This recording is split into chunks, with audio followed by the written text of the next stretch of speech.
Muito bem-vindos,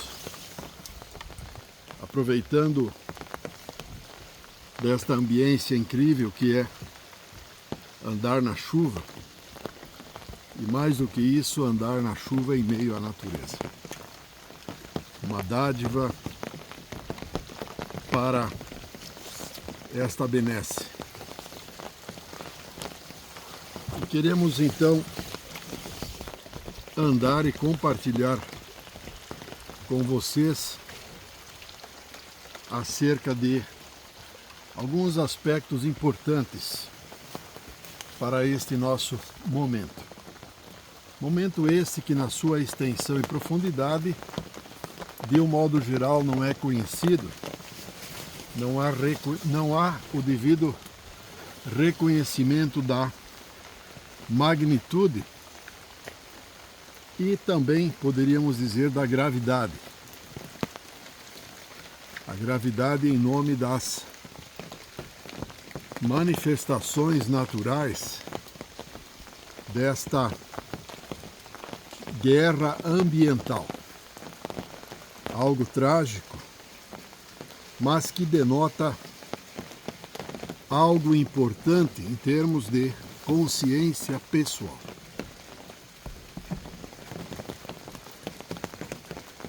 Algumas pessoas já compreendendo para a importância da natureza, para o que ela representa em termos de fator ambiental para o nosso próprio equilíbrio.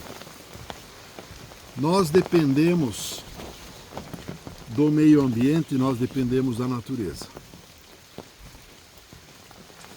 A natureza depende, para a sua própria evolução, a natureza depende que o reino humano cumpra bem a sua parte.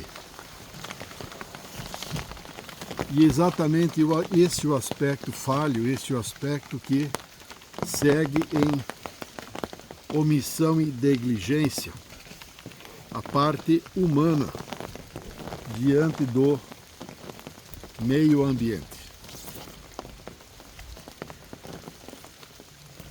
Caminhar de guarda-chuva no meio da mata não é algo simples.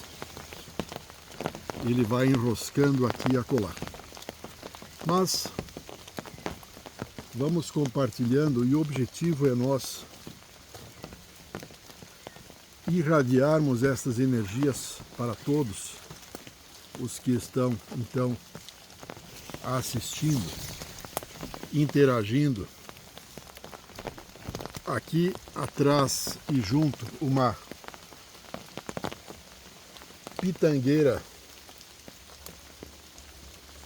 gigantesca que foi preservada e que nós podemos realizar uma interação bastante benéfica, bastante positiva.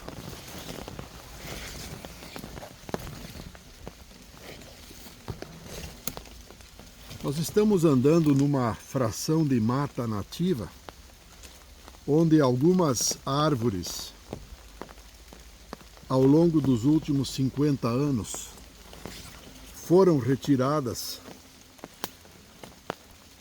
mas nem todas. Por alguma razão, houve uma preservação desta fração de meio ambiente.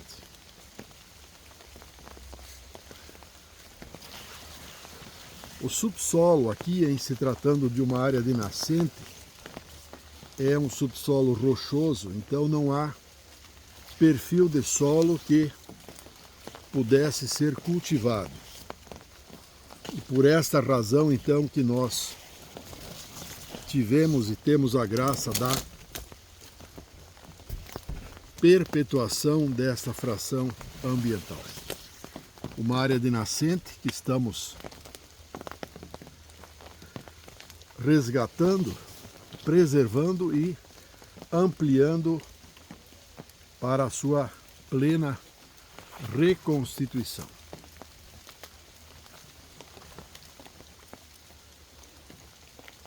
Nós queremos compartilhar aqui a maior árvore, a anciã, um angico fantástico, incrível, que merece toda a nossa admiração, todo o nosso respeito, todo o nosso afeto, todo o nosso amor, por que não dizer dessa maneira? Somos profundamente gratos e tudo o que fizermos em favor do meio ambiente será pouco, em detrimento de tudo o que foi degradado desde quando da chegada dos europeus aqui junto à América do Sul. Vamos falar da América do Sul porque é a nossa realidade que nós conhecemos e estamos estudando há algumas décadas todo o processo da colonização dos nativos que aqui viviam,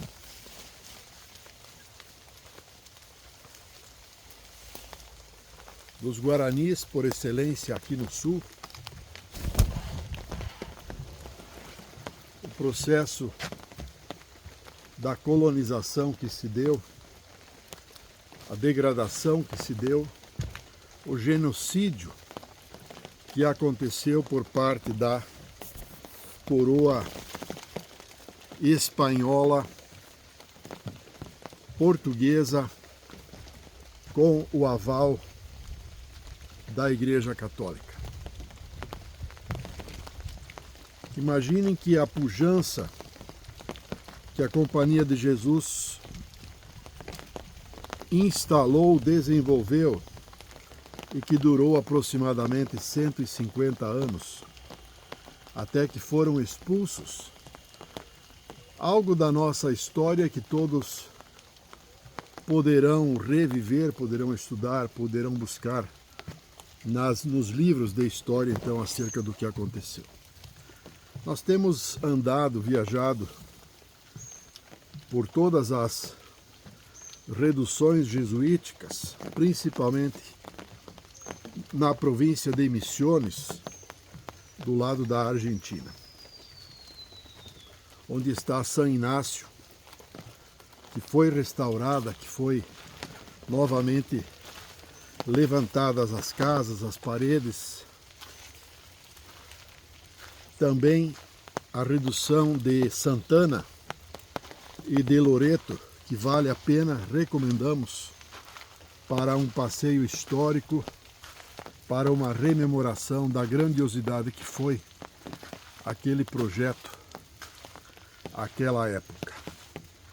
A partir de 1670, 1780. 1670, 1670. Passados os séculos, e diante de uma tecnologia de degradação e de envenenamento dos solos e da natureza e das águas, nós passamos a dispor das patologias que têm suas causas em parte, não totalmente, têm suas causas em parte com os venenos agrícolas utilizados amplamente desde o seu início, desde a sua descoberta pela química orgânica. Também algo muito interessante a ser estudado. A partir das guerras, nós passamos a dispor dos desfoliantes, dos herbicidas, e esses herbicidas cancerígenos estão presentes e sendo utilizados. Inclusive, pasmem vocês, contrabandeados pela Argentina da Argentina e também via Paraguai. E muitos são aqueles que são interceptados, mas muito mais os que passam e acabam sendo despejados e utilizados nas lavouras. Então, para os objetivos materialistas e de lucro, então, a partir disso. Uma longa história esta que nós pudemos conhecer, pessoas importantes que tivemos a oportunidade também de conhecer, de interagir, a exemplo do maior, talvez, ambientalista, engenheiro agrônomo, que conheceu a fundo a questão, que foi o José Lutzenberger, que idealizou a Agapan em Porto Alegre, que foi responsável, junto com a sua equipe, da despoluição de uma grande usina que existiu nos arredores de Porto Alegre, em Guaíba, chamada Burregarte, que infestava os céus, e alguém, eventualmente, que esteve nessa época e que sentiu, assim como nós, na década de 70, pudemos testemunhar esse fator. E José Lutzenberger conseguiu despoluir, então, toda uma grande região. Mas, como diz o ditado, uma andorinha não faz verão, uma andorinha sozinha não faz verão. Estamos aí em meio a essa grande catástrofe ambiental, com muito poucos para uma ideia de conservação diante do tamanho da degradação promovido no Rio Grande do Sul. Algo para qualquer pessoa de bom senso, quando andar pelas margens do rio Uruguai, por exemplo, vai testemunhar que as áreas ciliares, as margens do rio Uruguai do lado do Rio Grande do Sul, estão absolutamente depauperados, degradados. E evidentemente que o meio ambiente, a seu tempo, ele cobra, ele exige, ele se recoloca para uma conservação ou para um reequilíbrio ambiental. Então nós particularmente não estranhamos em nada que esta grande catástrofe esteja acontecendo. E as causas estão essencialmente, fundamentalmente, estão relativo às negligências, à ignorância, toda a uma postura agressiva e materialista por parte da própria sociedade, por parte do próprio reino humano. Deixamos e compartilhamos com todos de boa vontade para mais esta reflexão. Um abraço fraterno e até o nosso próximo encontro.